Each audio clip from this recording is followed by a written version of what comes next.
Well, joining us now from up in New York City is Daniel Pipes, who is director of the Middle East Forum. Good morning. Good morning, Peter. Thank you for joining us. Wanted to show you the front page of The Economist magazine today. It says, the one thing Bush got right in the Middle East, and they say it's democracy. And they write in The Economist today, Mr. Pipes, that holding elections is not a panacea. Democracy cannot at a stroke heal national conflicts, create civic institutions, or modernize traditional societies. But whatever else people think of Mr. Bush, on this one thing, the universal potential and appeal of the democratic idea, he is on the side of history. What do you think? I agree in principle. I entirely endorse the American push for democracy. When Mr. Bush first came out with this project in November of 2003, I wrote a column saying, good news, but this is a dangerous course. Let's be very careful about it. So while full-throatedly endorsing it, I have my reservations about the actual application and implementation. Do you think democracy is compatible with Islam? I do indeed.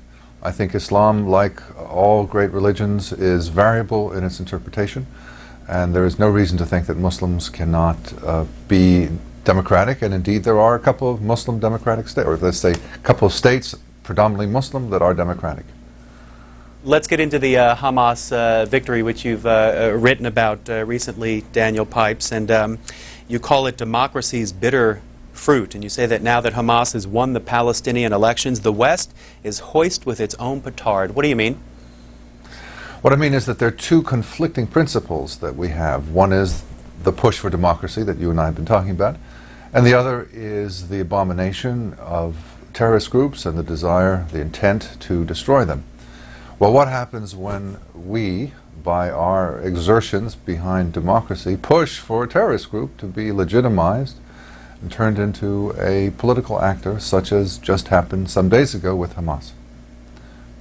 The Washington Post this weekend writes about democracy's consequences, Daniel Pipes, and I wanted to get your reaction to one passage in this editorial. Perhaps you've seen it. It came out yesterday morning. While the consequences of the Palestinian vote remain highly uncertain, this rush to condemnation is nonsensical. It ignores the collapse of authority in the West Bank and the Gaza Strip before the elections, and it ignores the opportunity democracy created to remedy it. What's your reaction? Well, there's no doubt that the Palestinian Authority run by Fatah and under the auspices of Yasser Arafat and then Mahmoud Abbas was incompetent, corrupt, a thoroughly nasty authority. And I in no way endorse it. And indeed, it also had aspirations to destroy Israel. All that said, why are we pushing and why are the Israelis allowing for a terrorist group to participate in elections? We have, in other places, like Afghanistan, prohibited terrorist groups from participating in elections, in Iraq, and it is a fairly common practice that illegal organizations of this sort should not be allowed to run for office. So, in other words, we have a principled opposition to Hamas, which we deem a terrorist group legally. You may not raise money for it in this country. You'll go to jail for doing that. And at the same time, abroad, in Gaza and the West Bank, we are the ones who push, who insist that elections take place. And because of the failures of Arafat and Abbas, because of the attractions of the doctrine and activities of Hamas, it wins a substantial victory, a majority in the Palestinian Legislative Council.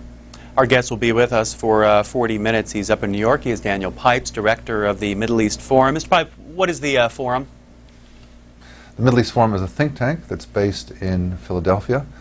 We engage in the activities that think tanks do. We put out a journal called the Middle East Quarterly. We have various projects like Campus Watch, which looks at the teaching and writing about Middle East studies at the universities. We have public lectures in several cities. We write extensively. We go on television and radio.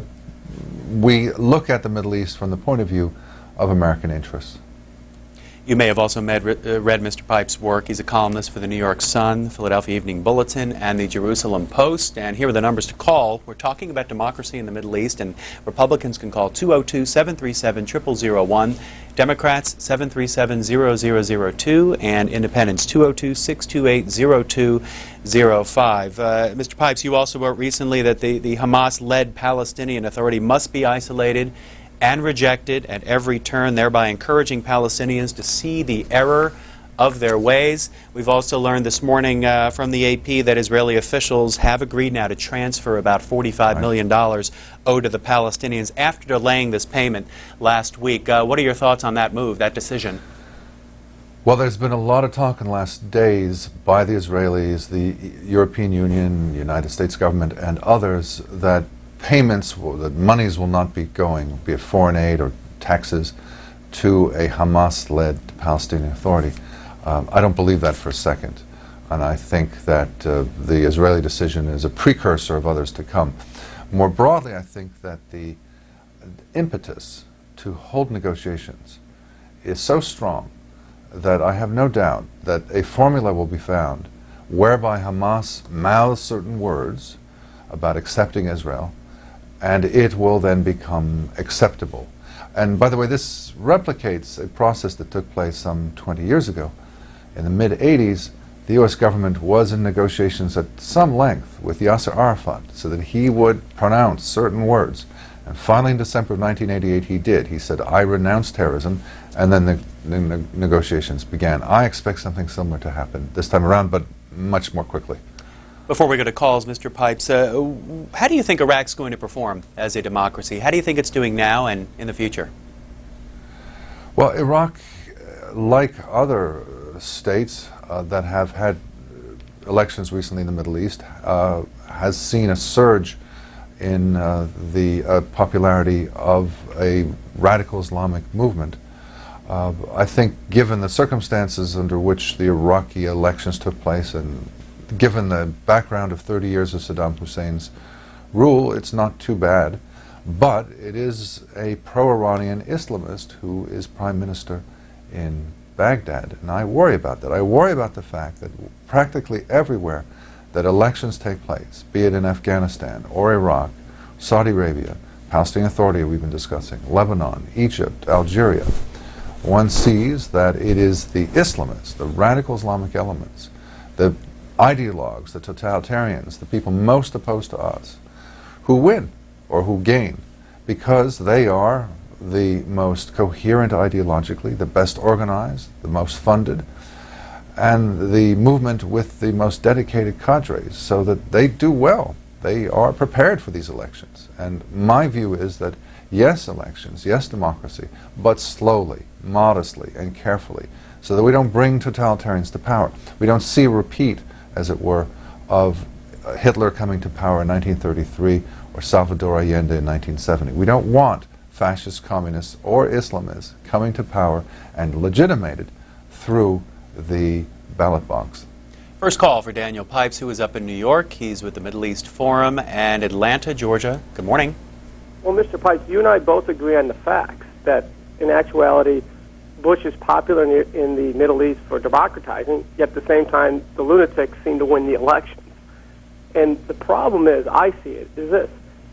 As Pappy's done a study, and I'm sure you know Pappy's study, where basically the extremism is driven by the view that we're imperialists trying to, the railing call, whether it's true or false, is that we're trying to steal their oil and we support the repressive governments, and that's the railing call. I don't think anyone can argue with that.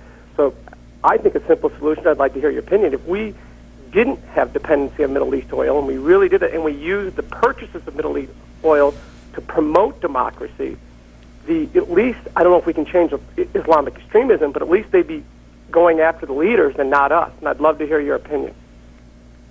I partially agree. I do think it's a great problem that we and much of the world is purchasing Middle East oil. As one analyst has put it, every time you go to the gas station, you're funding the enemy. We are sending money to Saudi Arabia, Iran, Libya, and other states, which are in turn using this money to promote radical Islamic movements, including Hamas, and terrorist movements. So yes, ending our addiction to oil is a very important priority for a whole range of reasons. Our next call, Lanham, Maryland, for Daniel Pipes. Hello, Lanham. Good morning, C-SPAN. Good morning, sir. Good morning, sir. So I have a question for you. I first have a comment, then a question. I believe that we're not trying to spread democracy across the Middle East. I believe we're over there to get those guys, those countries' oil, and specifically Iraq's oil. I don't think that we care anything about those people over there. I think we care more about those people's resources. I'd like to ask you a question about Israel, sir, because there's quite a few corrupt people within this administration. There's corrupt people in every organization, one or two. And there's corrupt people in Israel. We are too heavy-handed with the Palestinians. We protect Israel like more than we protect our own country. I'd like to know how come it's a fact that Israel can shoot missiles at people, not at buildings and whatnot, but at people, and get away with it. Daniel Pipes. Okay, thank you. First, on your comment that the U.S. government is primarily interested in oil, not in democracy. You know, if that were true, then what we would have done years ago was to cut a deal with Saddam Hussein. Think how much money that we, the American taxpayer, have spent on the war, the rebuilding of Iraq. Far more efficient, far more economical would have simply been to cut a deal. He was willing to sell. We could have allowed our oil companies to prospect and to build the oil infrastructure. All of it would have been much cheaper. There's no way that you can see what has happened in recent years as oriented towards getting cheap oil. It's in fact quite expensive oil when you factor in all the money that we have spent. We did this because we're afraid of Saddam Hussein's rule domestically and internationally and what it might lead to. And we took a punch in the chin financially in terms of spending and in terms of now the increase in oil prices. So no, I don't think that's a correct analysis. As for Israel and what you're saying we do, we coddle the Israelis and we sit by as they send missiles against the Palestinians. There have been Israeli missiles from time to time against the Palestinians. To the best of my recollection, we have condemned it. At the present time, the missiles are going the other way. Whether they're going from Gaza to Ashkelon or from Lebanon to northern Israel, it is Palestinians and Lebanese who are directing missiles against Israel. And the Israelis have been remarkably restrained in their response. Just yesterday, a child was severely injured by one of those missiles coming out of Gaza. And it's quite remarkable the extent to which the Israelis are not responding. So on both points, we'll have to disagree. Mr. Pipes, the Washington Times headline says that from the Gaza Strip, Hamas hopes to take power soon. Fatah silent on militant group's invitation to join government. What do you see happening as a government is formed here? Well, I'm reluctant to use the word government, as this is not a state. This is an authority. But that said, I do think that Hamas will take power decisively, and in contrast to the sloppy, corrupt, anarchic regimen under Yasser Arafat and then Abbas Mahmoud, we will see a far more disciplined, far more directed, cohesive, purposeful control by Hamas. It will be very strict, and people will be leaving because they won't like it. There will be a rigorous extension of power, and the Israelis will feel it, the Palestinians will feel it. It's going to be quite a shift. After decades and decades of Yasser Arafat's model, we're now seeing something quite different begin. East Lansing, Michigan, for Daniel Pipes. East Lansing, you there? I think we lost them. Let's try L.A. Go ahead, Los Angeles. Los Angeles. Los Angeles, you there? Yes, sir. Mr. Pipes, it's a known fact that Israel was L.A.? Sorry, I think we lost L.A. as well. Let's try Annapolis, Maryland. Are you there? Can you hear me? We can hear you just fine. Go ahead. Okay. All right. Isn't there a real credibility issue with the whole concept of the United States promoting democracy when for many, many decades the United States, in fact, did the reverse? Everything from toppling the democratic regime in Iran in the 50s to supporting Saddam Hussein, to supporting the Taliban's rise against the Russians, to even now tacitly maintaining relations with a number of totalitarian states in the area. I mean, the duplicity is really ridiculous, isn't it? I'm not sure why you call it duplicity. What you see is a change in policy. First, I'd argue with a couple of your facts. The United States did not support Saddam Hussein. We did help the Iraqi government against the Iranian government. When the Iranians were at war and winning against Iraq, we helped beef up the Iraqi side a bit. But in general, over those 30 years that Saddam Hussein was in power, we did not support him. We certainly did not support the Taliban against the Russians. The war in Afghanistan ended in 1989, and the Taliban came to power in 1996, so we didn't support them at all. But nonetheless, I mean, you're making a valid point that we've had a change. As I suggested earlier, President Bush in November 2003, in a dramatic statement, said 60 years of emphasis on stability has ended. We are no longer going to emphasize stability. We are going to work for democratic change. A radical change. 6 decades of policy, bipartisan, Democrat, Republican policy had ended at that point. Now, you can't expect everything overnight to shift, all the relationships to shift, but there has been substantial change. Indeed, more change than I personally would like to see. We've pressured governments across the region to open up, to allow elections to take place and other changes to occur in the direction of political participation. I don't know why it's duplicitous. It's a forthright, outspoken, blunt, overt change of policy. And it has, in fact, taken place. The President has delivered. I have my doubts about the implementation of it. I think it's too fast, too unthinking in its application, but it's definitely taken place, and there's nothing duplicitous about it. Our guest is educated at Harvard, has worked at the Departments of State and Defense, also the U.S. Institute of Peace. Daniel Pipes is now director of the Middle East Forum, and our next call is from Gloucester, West Virginia. Thanks for hanging on. Hi. Mr. Pipes, there's just so many contradictions with these claims in regard to spreading democracy. I mean, the U.S. undermined an election in Iran in the 1950s.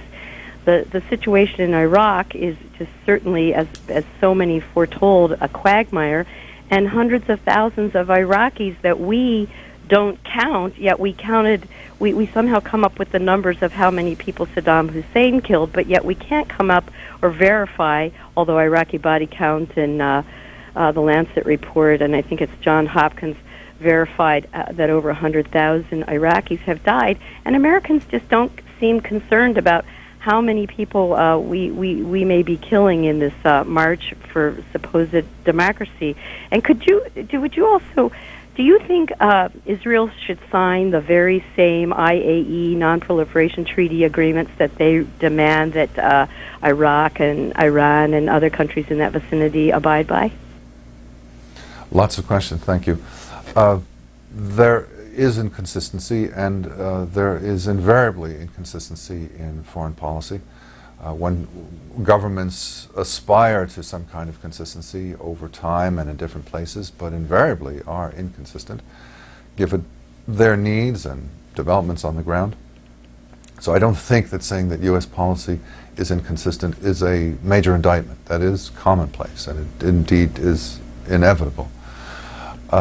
We are at war in the Middle East in the sense that we are fighting terrorism, or as I would put it, radical Islam. We have been fighting in Afghanistan. We've been fighting in Iraq. Our troops are present in a number of other countries. We are trying to defend Americans and American interests.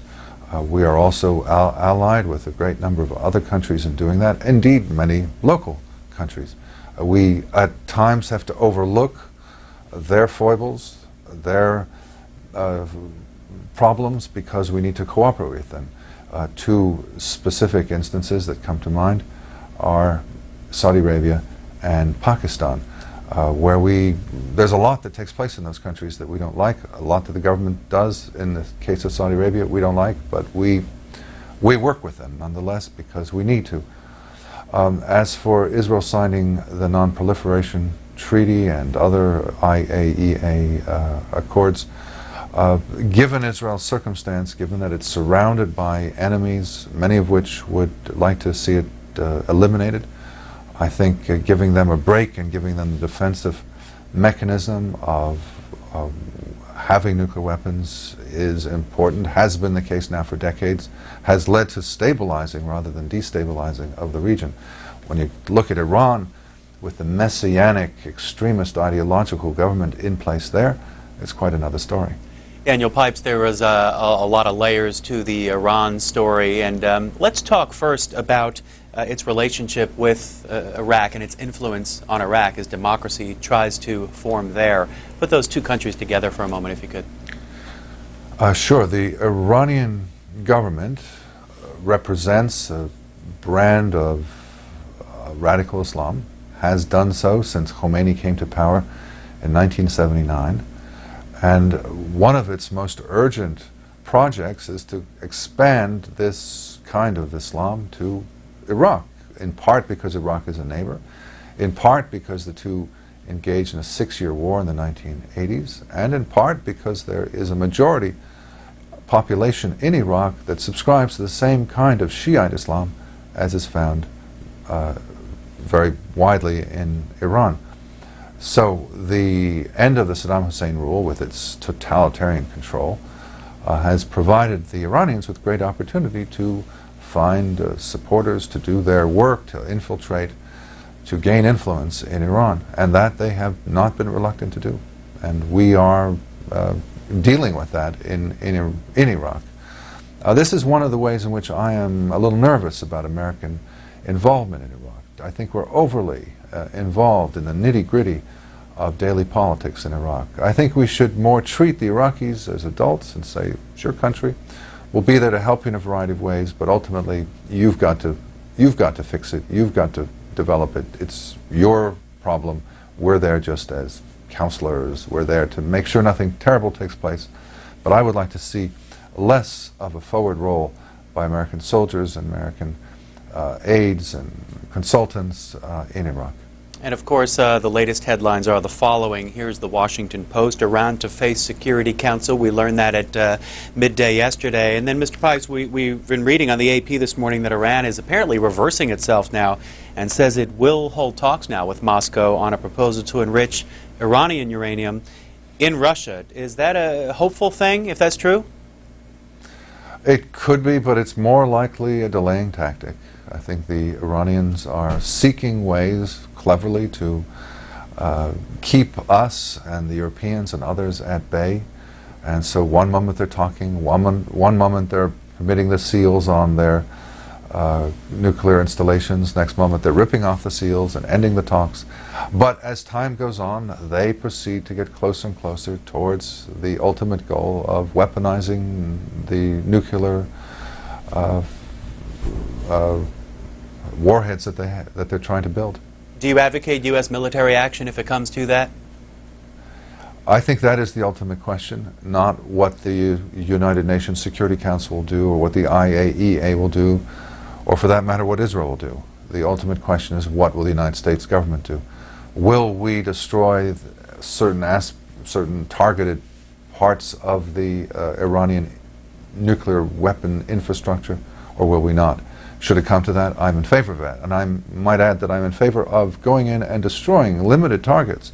I do not want to see us occupy Iran, fix Iran, rehabilitate Iran, spend money in Iran, change the regime in Iran, none of these things. Just take out specific targets, roughly as the Israelis did in Iraq 25 years ago. Back to calls for Daniel Pipes, Princeton, New Jersey. Thanks for waiting. Hi there. Hi, good morning. Morning. Mr. Pipes, I'm just wondering if you think it might better serve us to speak of promoting liberalism in the Middle East rather than democracy. And by liberalism, I mean simply the protection of rights, the freedom of religion, the things we hold dear, essentially the things that the Bill of Rights protects here in America. And I ask this because, as you mentioned earlier, democracy, spreading democracy, only seems to encourage the most radical elements in the Middle East to hold power. Look at, for example, Iran and just recently Hamas. And if you agree that this might be a better way to formulate the debate, I mean, how do we then promote this, and is this at all consistent? I mean, there seems would be a debate within Islam about whether these kinds of reforms could be instituted. I just wonder how, instead of just talking about elections and sort of procedural mechanisms, how we can fight this battle of culture, which seems to be the more lasting and important battle we have to fight. And I'll take my call off the air. Good, thanks. Very good point. Yes, our ultimate goal is not that elections take place, but that there be a change in the body politic. In the 1980s, it became widely recognized that democracies, by and large, do not fight each other. So in addition to their other virtues, there's a peaceable quality to democracies. And at that time, the National Endowment for Democracy, President Reagan's Westminster speech, and other major developments moved us in the direction of democracy. But as you correctly point out, democracy is procedural. And simply having elections in itself is not that much of a step forward. What is implied by democracy, or should be implied, is a wide range of what are called civic society changes. Civic society means such things as the freedom to develop voluntary associations, freedom of speech, freedom of movement, freedom of religious choice, rule by law, property rights, the understanding of a loyal opposition. This is far more massive, and I might add counterintuitive, than simply elections. I mean, we as Americans take for granted these various precepts, but in Iraq, where they've lived for decades under Saddam Hussein's tyranny, these are not natural ideas. And the historical record shows that it takes decades to develop and implement these ideas. If one looks around the world, for example, at ex-Soviet Union, one sees it's 15 years and the clock is running and still it's very shaky. In Mexico, it's been a similar period of time as the system has opened up. Or Chile, or Taiwan, South Korea, Turkey. These are countries that have been moving gradually over a period of decades towards full democracy. You can't just make it happen. So, you're shifting it from the process to the end result, I think, is a wise goal. The problem is in implementing it. How do you call for liberalism? How do you implement it? How do you make this happen? And I think it's because of the difficulty in getting there, in explaining what it is you have in mind specifically, that there has been this emphasis on democracy. The emphasis on democracy is fine so long as we remind ourselves and operate along the basis that this means much more than elections. Or to put it differently, elections are the capstone of a democratic process. First come all these changes about rule of law and the like. And then I would add, elections should be from the bottom up, for dog catcher as it were, and then higher and higher. And additionally, it should be initially in the legislative branch. It should be for Parliament. And then secondly, for the legislative branch. So in other words, we're beginning at the end by starting with elections for the Prime Minister. That should be the very final step in a long series of preliminary efforts to open the system up. If you could come to me with an idea of how to make liberalism the goal, I'd be entirely with you. I just don't know how to do it. Caller now from River Falls, Wisconsin. You're on with Daniel Pipes. Good morning. Morning, Mr. Pipes. Morning. Can you hear me? Yes. Oh, I hear you, yes. Go ahead, sir. I had two questions. One, was radical Islam and terrorism an issue for us in Iraq before the U.S.-led invasion, or is that a byproduct of our invasion? And B, do you agree with my premise that during the Iran-Iraq war back in the 80s, that we in fact were providing weapons to both sides of that conflict, and that we were backing Saddam Hussein, but yet funneling weapons to Iran because of the hostage situation, that possibly we may have some of the despise, for lack of a better word, of the U.S. over there because of our taking two sides in the same conflict. Thank you. On your first question about radical Islam in Iraq, well, there were certainly elements of it. Saddam Hussein had connections to radical Islamic groups, but he himself had no particular point of view. He was interested in power, a ruthless dictator who nominally belonged to the Ba'ath Party and subscribed to Ba'ath ideology, but really was someone who ruled and who went for power. In the President's State of the Union speech 4 years ago, in 2002, he described the famous axis of evil being made up of Iran, Iraq, and North Korea. I never cottoned too much to this axis because it seemed to me they're rather different. I mean, they're all problem states, but rather different. And to see them as terroristic would be a mistake. North Korea does not present a terror problem. Iraq under Saddam Hussein did not present a terror problem as such. That wasn't the main issue. And even in Iran, that wasn't the main issue.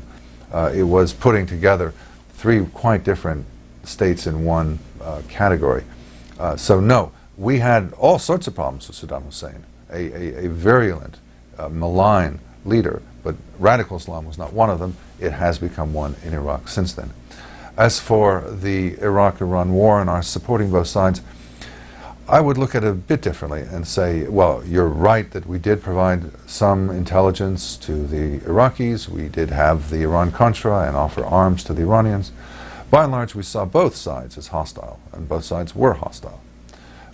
And our general policy was poxed on both of their houses. We toyed with the idea of encouraging this war to go on just because it deprived each of them of the opportunity to do other things. But in the end, our policy was basically hands-off, with some exceptions, such as the ones you and I noted. And we did not encourage the war to go on. We did not really support either side substantially. We were basically remote from that conflict, insofar as a great power like the United States can be remote, but we didn't really have a direct role in it. Has that led to bad feelings towards the United States? I'm sure there are some. There were tremendous conspiracy theories. I mean, basically, each side, the Iraqi and the Iranian, blamed the United States for the actions of the other side. How convincing that was, I can't exactly tell you, but conspiracy theories have a glorious role in the Middle East. They, you know, anything goes wrong, you know, there will be a conspiracy theory. For example, just a couple of days ago, a ferry boat went down with over 1,000 deaths in Egypt. I would be shocked if there were not conspiracy theories about how the United States or Israel or somebody rather, Britain, was behind those deaths. They're totally wrong, but they're, as I say, they're virulent, and they distort the way many Middle Easterners understand current events. Daniel Pipes, as we talk about democracy and the Middle East, things like press freedom, sensibilities, what's your perspective on all these stories about the cartoons being published in Europe and the reaction? Here's one of the latest photos of a Danish flag being burned in Baghdad. Yesterday it was Damascus. Today it's Beirut. What do you think? Well, I was hoping you asked, because I'm the author of a book about the Rushdie Affair of 1989. Called the Rushdie Affair. And this has very strong echoes of that, in that it is the Muslim world telling the West, you may not criticize or mock our sanctities, the Prophet and other aspects of our religion. And the West saying, yes, we may. We mock our own religions, we can mock yours. Get used to it. And the Muslims saying, no, we're not going to get used to it. This is absolutely unacceptable. This is not this is an extraordinarily clear representation of the differences between the West and the Muslim world, though I must say that there are plenty of Westerners who are sympathetic to the Muslim point of view, and there are plenty of Muslims who decry the Muslim attitude and are sympathetic to the West. I think the key here is that we in the West maintain solidarity with Denmark and stand by it. I was very disappointed to see the State Department's statements, even more disappointed to see the British statements, just pushing this whole question away, and in the British case, even condemning the publication of the cartoons. We have the right to blaspheme, to mock, to satirize, to criticize, and those who don't like it have the perfect right to protest, to economically boycott, to make their feelings known. But bringing in the hard edge of violence, as was the case with Ayatollah Khomeini and his death edict on Salman Rushdie back in 1989, and is the case now with the burning of the Danish and other embassies in Syria and Lebanon, who knows what other violence is to come. This is utterly, utterly unacceptable. The Muslim world needs to understand that we have certain ways, and we need to understand that they don't like it, but they don't have the right to engage in violence, and we need to make that very clear, that this is unacceptable. Toledo, Ohio, you're on now with Daniel Pipes. Hello there. Thank you for taking my call. Sure. I have two questions. One is, do you know why Iraq chose the parliamentarian model for government over the American system, where the parliamentary system, one faction has almost all the power, whereas in the American system, factions have to share power? Let me stop you there. We'll get your second question in a sec. Let's get an answer first from Mr. Pipes. Go ahead, sir.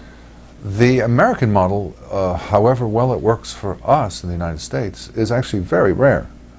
I'm racking my brain. I can't really think of any other country where it exists, where we have where a two-party system exists, where, as you point out, all the differences are within the parties, rather than having a fractured political scene with lots of parties. The parliamentary system is nearly universal, so it's what exists in the region, it's what exists nearly everywhere. It is the natural thing for the Iraqis to adopt. It is, by the way, a system that we have sponsored in many other countries, where we have liberated the countries. For example, post-World War II. Second question, caller? Go ahead. Do you think that Iraq is going to be able to hold it together, the Kurds, the Shiites, and the Sunnis? Do you think they'll be able to hold it together? Or do you think this parliamentary system will give the Shiites all the power that will influence the Sunnis and the Kurds to secede? Thank you. Well, as one wit put it some weeks ago when the elections took place, this was less an election than a census. That is to say, each of the major groups, Kurds, Sunnis, Shiites, voted for theirs. It's a very communal kind of politics. This has real dangers. Ideally, politics is about policies, not about personnel. That said, the pressure on the Iraqis to work together, not to fall apart, not to have a separate Kurdistan, for example, is very strong. And although many Kurds would like to go their own way and leave the Iraqi polity, I don't think it's likely. And I don't know that it would be good for the region or for ourselves if they did. Iraq is unwieldy. Iraq is got a sad history over its existence. But I would be more inclined to try and fix it than to see it fall apart, in part because were Iraq to fall apart, then other countries might follow it, beginning a process that would lead to a great deal of violence and turmoil.